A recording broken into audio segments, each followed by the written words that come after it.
بسم اللہ الرحمن الرحیم۔ السلام علیکم ورحمۃ اللہ وبرکاتہ۔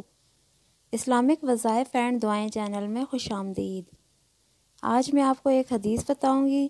سیدنا ابو ہریرہ رضی اللہ تعالیٰ عنہ سے روایت ہے کہ رسول کریم صلی اللہ علیہ وآلہ وسلم نے ارشاد فرمایا، دو کلمے زبان پر ہلکے ہیں لیکن ترازو میں بھاری ہیں اور رحمان کو بہت ہی پیارے ہیں۔